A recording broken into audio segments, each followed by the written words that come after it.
Hi, all. Welcome back. Okay, today we're going to continue book three of Rousseau. So we're in book three, chapter eight, that all forms of government do not suit all countries. And things get kind of weird here, so we'll talk a little bit about it. Um, First, he sort of makes the assumption that politicians and bureaucrats don't actually produce anything, right? He says, quote, in all the governments that there are, the public person consumes without producing. Whence does it get what it consumes from the labor of its members? The necessities of the public are supplied out of the superfluities of individuals. It follows that the civil state can subsist only so long as men's labor brings them a return greater than their needs. So he's saying here that there has to be an abundance um, of food, product, market, etc., to be able to even support a civil state, right? Because the civil state doesn't really produce anything. He also goes on to say the use of public funds must be visible and quick and effective, right? Our tax monies must be sort of open and effective. He says, when the circulation is prompt and well established, it does not matter whether much or little is paid. The people is always rich, and financially speaking, all is well. On the contrary, however little the people give, if that little does not return to it, it is soon exhausted by giving continually. The state is then never rich, and the people is always a people of beggars. And then he makes some really weird arguments about like weather and fecundity. He says like hot weather causes more births in families, and cold weather causes fewer births. But that's not true. It's not the weather, right? We know that um, it's wealth, right? There's a high correlation, yes, between weather and wealth, right? But that's not the actual cause. That's a simple correlation. The cause is, or excuse me, we know there's a connection between weather and birth rates, right? So if you look at North Europe, they have low birth rates. If you look at Africa, they have high birth rates. But it's not because of the weather, it's because of the poverty. Um, the more money your family has, the fewer children you need to take care of sort of the local farm or whatever. Whereas if you're in an incredibly impoverished place, you need more children to work the land, to live a subsistence living, and to take care of you when you're older. So he just makes some very poor connections here. He also makes a weird argument about cold climate humans needing fewer calories. That's not true. And then he touches on some like gross racist and eugenic ideas as well. So we'll skip over all that. All right, chapter 9, Marks of a Good Government. Here he claims, again, wrongly, that a high population rate is a mark of good governance, but we know that that's the exact opposite, right? A high population rate is a sign of trouble for your state. So if you look at all of those countries with extraordinarily high population rates, they tend to be, Northern Africa, Sub-Saharan Africa, some of the very poorest Latin American countries, or the very poorest Asian countries. Um, and again, it's not about good governance, right? It's about wealth. Okay, we'll move on to chapter 10, the abuse of government and its tendency to degenerate. So he basically claims here that the government itself will actually try to hijack the sovereignty, right? Because remember, the government is just the apparatus of the sovereignty. The sovereignty is the will of the people, basically. And he says, as as there is in this case no other corporate will to create an equilibrium by resisting the will of the prince, sooner or later the prince must inevitably suppress the sovereign and break the social treaty. And he goes on to say there are two real ways that a government can collapse. The first is contraction, he calls.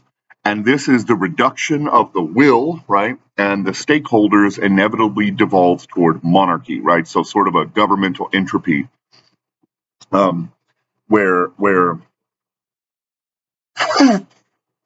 power eventually breaks down into fewer and fewer and fewer and fewer hands, right?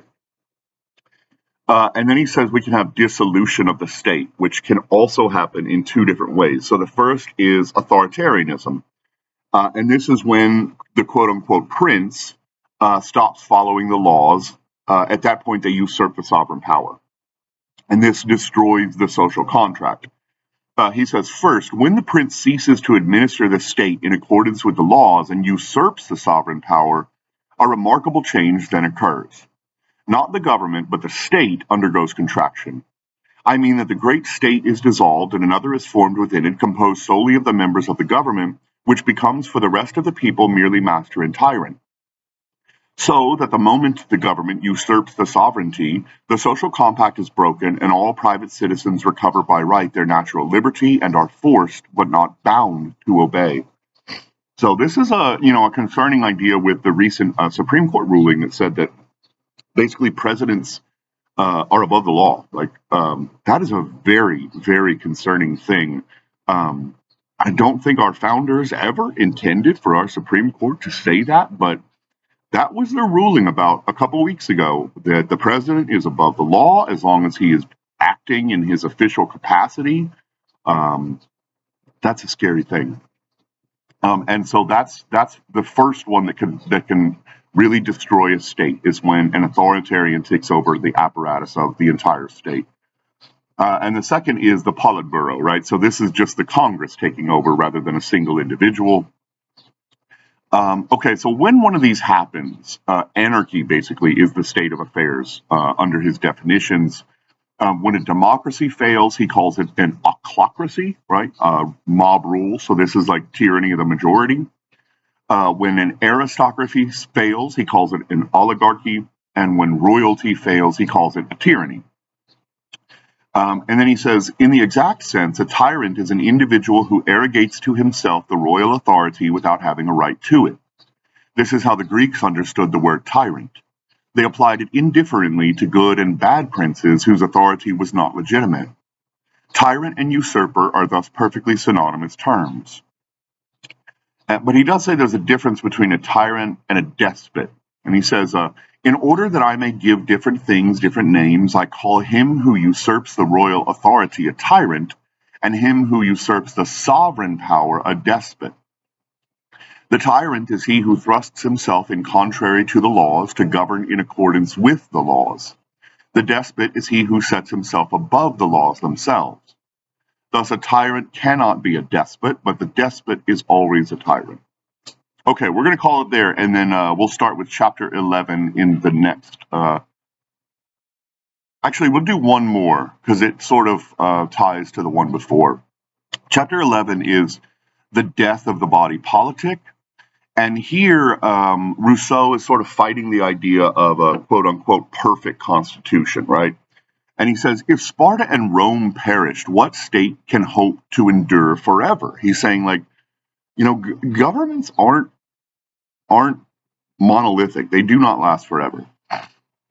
If we would set up a long-lived form of government, let us not even dream of making it eternal. If we are to succeed, we must not attempt the impossible or flatter ourselves that we are endowing the work of man with a stability of which human conditions do not permit. And he says sort of the death of the executive is survivable, but the death of the legislature is not. So this goes back to sort of the founders, right? And it goes back to this, I don't know, we have a weird philosophy in America that the American Constitution is almost like handed down from God and is this like perfect document, but I don't think the founders ever intended that. And Rousseau would say, like, that's a really scary idea to have in your society because you need to have a malleable constitution so that we can constantly update the social compact. Okay, anyway, I'll call it there and I'll see you for the next one. Thanks for being here.